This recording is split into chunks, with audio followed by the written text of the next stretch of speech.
আমার বড় চাচা মারা গেছে, 1.5 বছর হয়েছে প্রায়।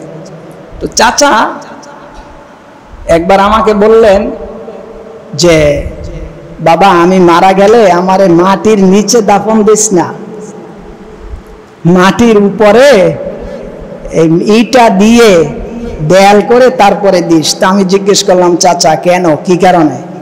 বললো বাবা মাটির নিচে একা একা কেমনে থাকবো, ভয় লাগে, সেজন্য আমারে মাটির নিচে দিও না, অন্যান্য মানুষকে যেভাবে দেয় আমারে মাটির উপরে রেখে ইটা টিটা দিয়ে এরপরে কবরটা বেঁধে দিও। তো যখন মারা গেছে তখন আমি ঢাকায়, বাড়ি থেকে ফোন আসার পরে আমি গাড়িতে রওনা দিয়েছি। ওই যে ওসিয়ত করে গেছে এই অনুযায়ী আমাকে ফোন দিছে যে সে তো মাটির নিচে ঢুকবে না বলে গেছে, এখন কি করা? তা আমি বললাম যে এটা যে বলে গেছে যে মাটির নিচে ঢুকবে না, এটা তার আবেগ ছিল, ভয় ছিল।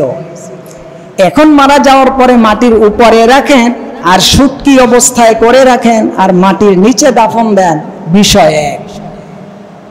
কোনো ডিফারেন্স আছে তাতে? এক। তো দাফনের জন্যে মাটি কবর খনন করা হয়েছে, আমার নিজ হাতেই আমি রেখেছি। কিন্তু মানুষের মায়া একটা ব্যতিক্রম জিনিস।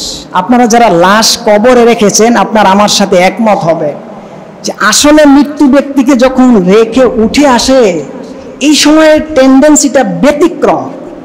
চাচা মারা গেছে, কেঁদেছি হালকা বা চোখে পানি আসছে, সব ঠিক আছে, কিন্তু আমি যখন লাশটা নিজে হাতে রেখে চাচাকে রেখে যখন আমি আসলে লাফ দিয়ে উপরে উঠতেছিলাম, এরপরে উঠে আমিও আর স্থির থাকতে পারলাম না, আমিও একটা চিৎকার করে পাশে একটা বাঁশগাছ ছিল সেটাকে ধরে ফেলেছি।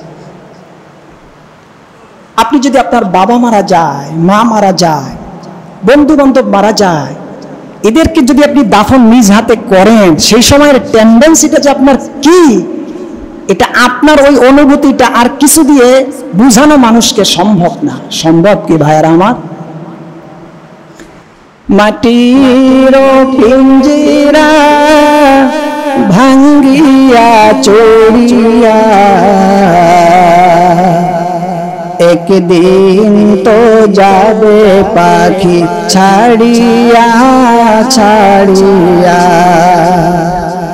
মাটির পিঞ্জিরা ভাঙ্গিয়া চড়িয়া একদিন তো যাবে পাখি উড়িয়া উড়িয়া।